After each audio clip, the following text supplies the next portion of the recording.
The Outdoor Life 2024 Bow of the Year Pse Mach 30. Let's build one and see how I can make it shoot.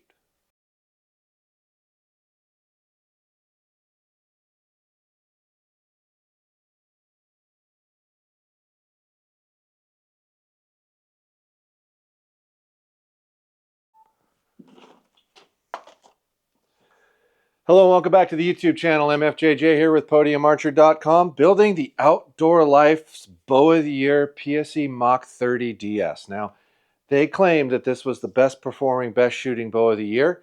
I was going to pick a different bow out of the line to use this year and try out, but they were so overwhelmingly selling on this that I figured, well, I should probably use this one. It's a 30 axle to axle, 6-inch brace. The bow performed really well in speed and overall feel and vibration, so we're going to build one here for you. But before we do that, I'd like to thank you guys for watching the channel. I don't do it enough. I need to get more of a habit of that. We've grown really fast, and it's actually turned into a much bigger deal than I ever anticipated it to do. And that's because of you tuning in, watching, and following. So I really appreciate that. We're going to try to expand into other avenues and other mediums. So if you wouldn't mind following along in those things as well, I'd appreciate it. Try to make some more short form content, see if that's very consumable for you. But all in all, this has turned into something that I feel I have to spend more time doing, and that's because of you guys and the support I've gotten from you. So in thanks to that, feel free, if you buy anything off podiumarcher.com, first of all, if you have a local shop that you use, please buy it from them. I'm going to say that again. If you have a local shop that you use regularly that helps you at all, please buy it from them. But if you're going to order it, don't order it from Amazon or one of the other guys. Order it from me. And if I can save you a little money on the items I'm allowed to, put in coupon code MFJJ when you check out to save you some money. Got that out of the way. Let's see what we're building.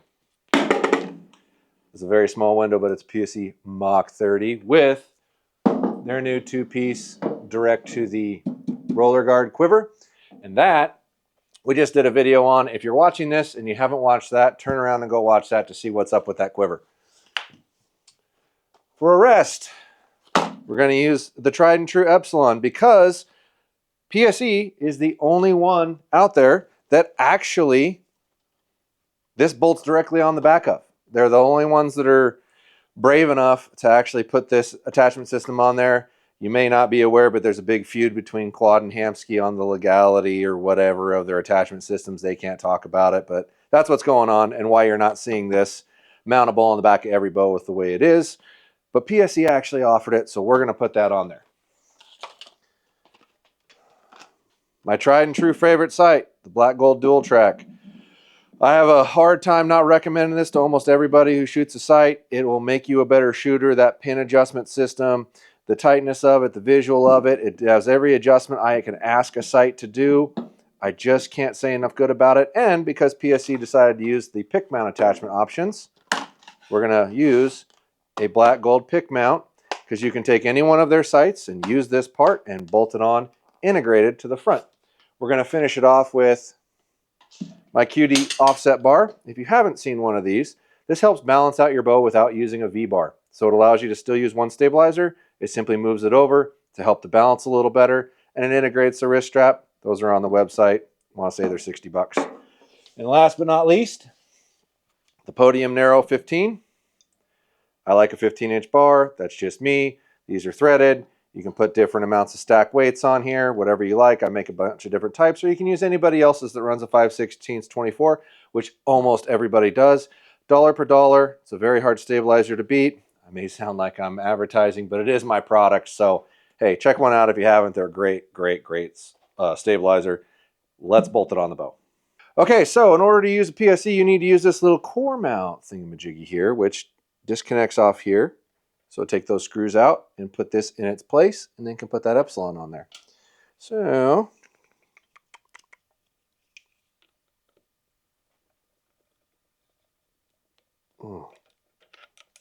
sucker's on there.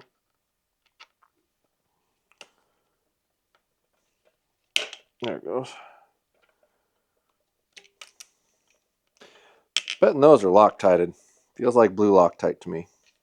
So after an edit, we got it off. Got the new piece going back on in its place.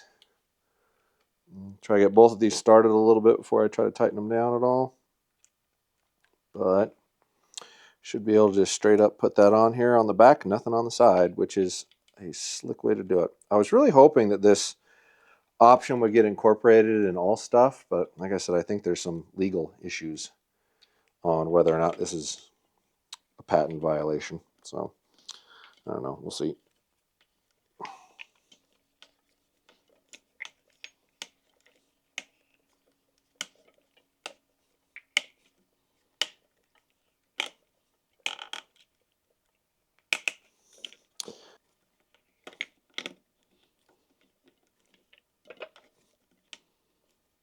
Oh, there it goes. I got tight. This other screw is probably just a booger. That was the one that didn't want to come off, so not a shock that it's beyond the same way going back on.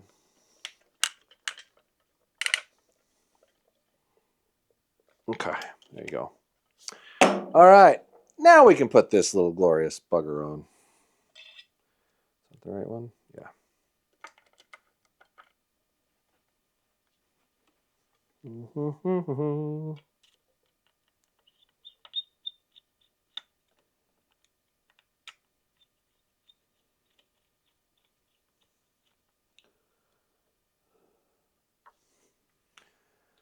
That needs to come down some, I think.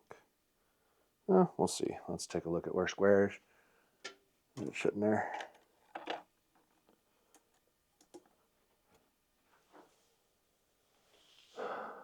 Oh, that's okay. It's a little high, but not a ton. That should be all right.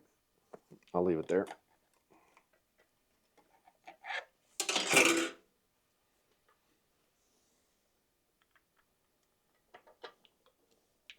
Now once we tune this, I'll tighten those up real good, but for now I'm just going to leave them lightly snug because we'll probably have to move it a little bit. All right. So now these little yoke splitters have a hole through them specifically for a cord for a limb-driven rest. At least that's how it appears to me. So I'm going to go ahead and put that through there. And let's see here. What if I just tie a knot on it, if that'll be enough? Yeah, looks like it is. That sure makes it easy. I like keeping it easy on me.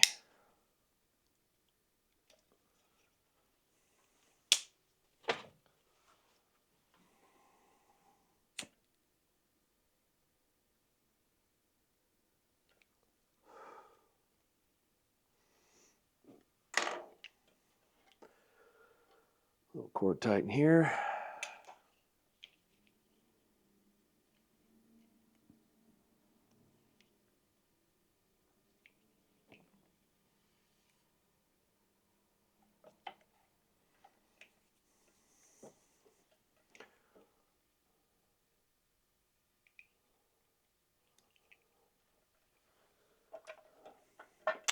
So that is probably the easiest rest install for a limb driven I think I've ever had.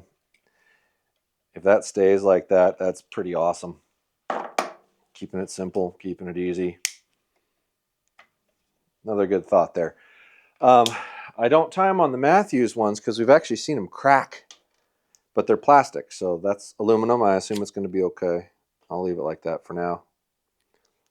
If I end up going with this bow in the long run, I may do something different there, or I may attach it to the limb, but that looks like it'll work okay, so I don't see why I wouldn't. So there's our rest. Let's put on our sight. All right, so we're going to take advantage of the Picatinny attachment system here, so we need to use the Picatinny mount for black gold, but in order to do that, we got to take this off. And I think it's this one. Yep.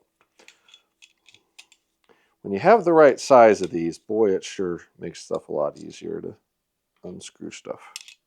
I need to get a magnet tray on this thing. That would help. So, and when you switch to the dovetail from the direct mount or to the pick mount, you need to take this plate off. So, and whenever you go to a pick, you need to move the sight, if I remember right, all the way right. So it has the right amount of adjustment. So you take these 2 screws out, and then you keep this piece, and you can basically throw that away. You don't need it. This will go on typically the far right position of this. So hang on.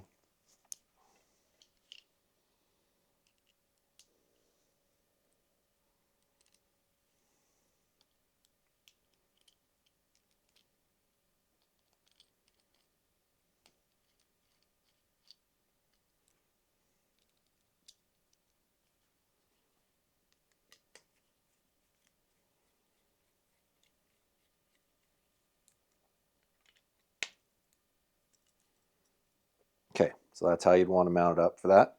Or should be. I haven't tried to sight it in yet, but typically that's where they end up. And then there's holes in the back of here that line back up with your mounting positions. Like that. And then you screw those 2 screws back in, and you're basically ready to roll. Get it on your bow, and then get your levels out and get your level set. Get them both started. Use this feller.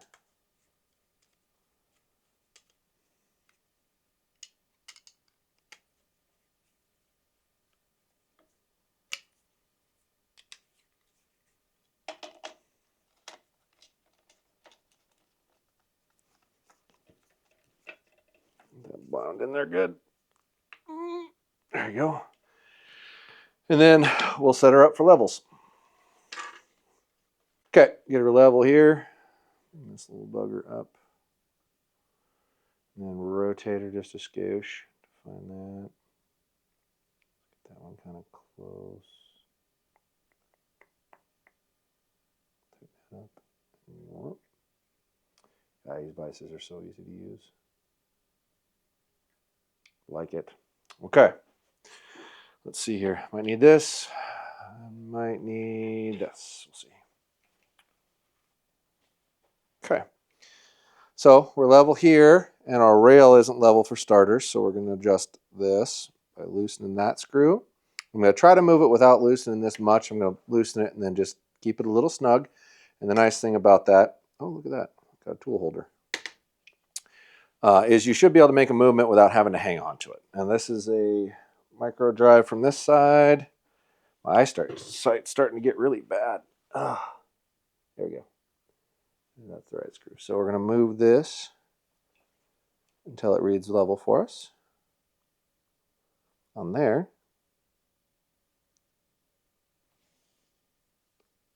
Come on.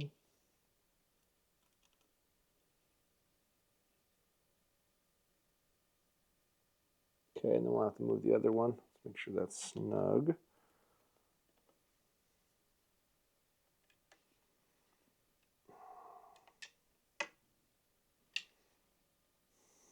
Okay. Now we know that's good. I can take that off, and I can use that for setting this. So I'm going to have to come around again because the screws are over here. These ones are always finicky. I wish they had a better system for this. This is probably my only real gripe with this sight. Granted, I'd love it if they'd make this with 3 pins instead of 2 for those people who really feel like they need 3 pins. But the other thing that is getting this part level, I like that it's integrated into this ring. It's just hard to get it to move the way you want to and not have it move too far. Dude. No, go back just a little bit.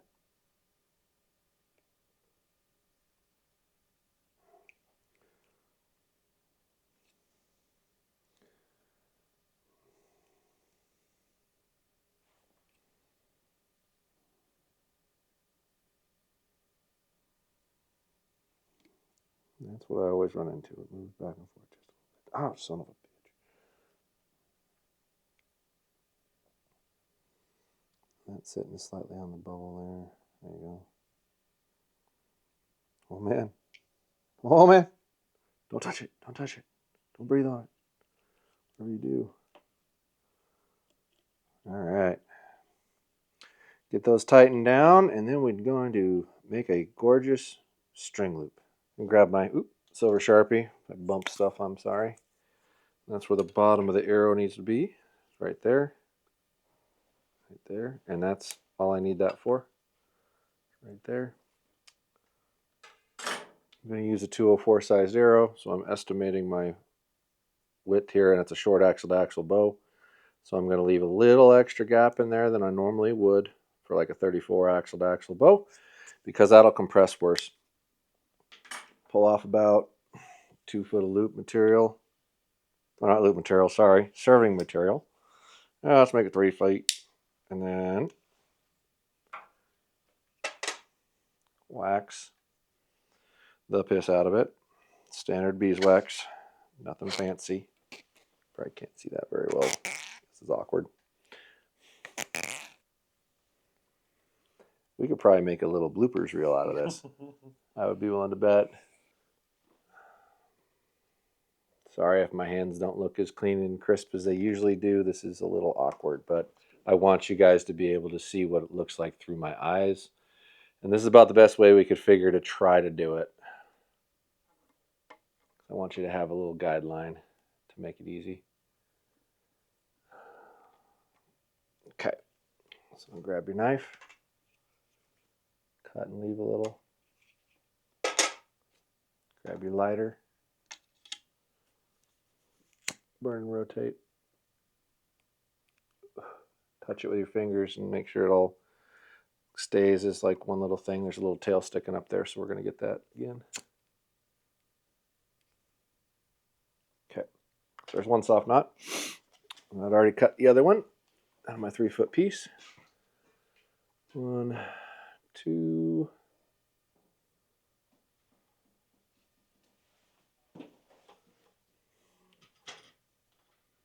1, 2.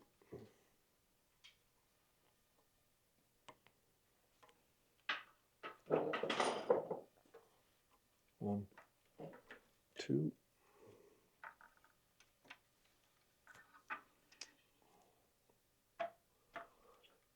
2.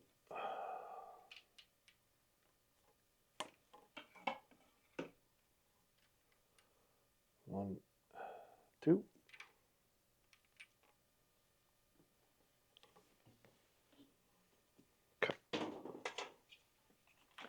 Cutting, burning.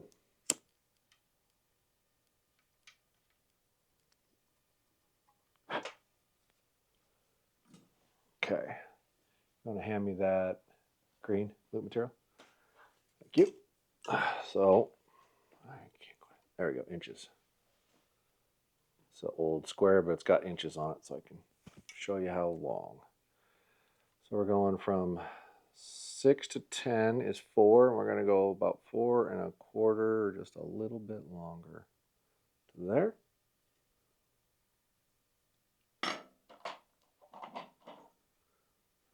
Hold it again. Grab my knife. Cut it. Okay. And you're going to fuzz out the ends as far as you can.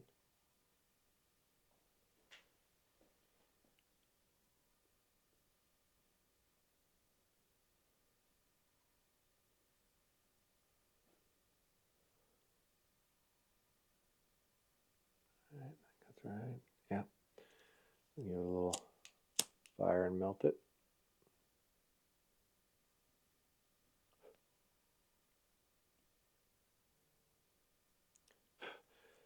I know that not everybody does them this way, but I find that if I pre-melt both ends and not try to melt it after I've tied it on, I can tend to get the knots tighter. So I would prefer to do it that way myself. Almost put the wax too far out of reach. Wax the crap out of it. This is the part where it's going to get interesting if I can put enough leverage on these loop pliers with myself awkward like this. Okay. So here's loop number 1. You go on the side of the soft knot. You go behind the loop material, bring it back around to you in front of the string, and then put it through the hole like that, and then pull it tight, and then grab your loop pliers. Like I said, this is where it's going to get a little awkward. Get it tight, and then You tie the exact same knot facing the other way. So you start coming around, take the loop material. Sorry. Take your loop material. I'm going to do that again. Coming around, bring it to you. Now, this is going to be difficult. I stretch it a little bit with your loop pliers over the string, and I just dropped them on the ground. Okay, I think I got enough now, maybe. Oops, come on. It does make this part hard when you pre-melt it like that, but then you might have to end up making it a couple of times, but you can make your loop really short, and it typically does not move. And then if you grab the other pliers, these make a little more leverage with your squeeze. I'll make it just a little longer. This is where I'm bumping the camera, I think. There you go. And that is an Mfjj string loop from my perspective. Okay, and last but not least, we've got the offset bar and our stabilizer. This has got the built-in quick disconnect in it, so it incorporates that part for you so you don't have to add it later.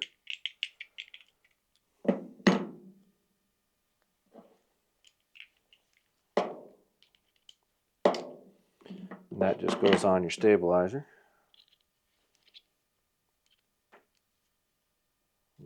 Helps if you put it on straight. Okay. Nice. Then you're going to loosen this screw here so you can pull your sling out and put it back on. So it's got to go around your bow.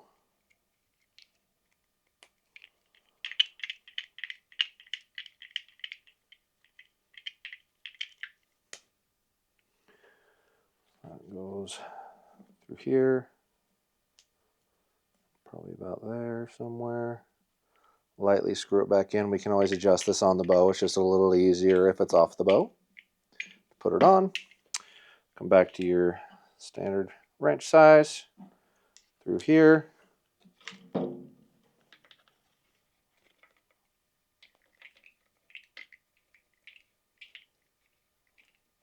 Now, I'm a little weird. I like to turn these at an angle. I feel it gets my sling in a better position for putting my hand through it. You can run it perfectly square if you like, or at an angle or whatever. It's just, I've always kind of turned it till I feel it touching the riser. And tighten it down. Just makes me feel like it can't move as easily at some point. But, except to each his own. Drop your stabilizer in. Screw it down.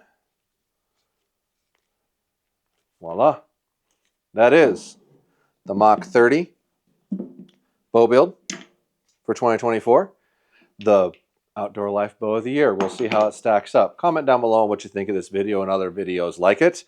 Hopefully this is informative and helpful, because at the end of the day, I just want you guys more confident in working on your own gear, not being afraid to touch it, work on it, tweak it. That's what these videos are for. Yes, we're showing products, and yes, we're talking about equipment, but the purpose of this is to give you a guideline of how these things work and how to do them yourself so you're not afraid to do it. Thanks for watching.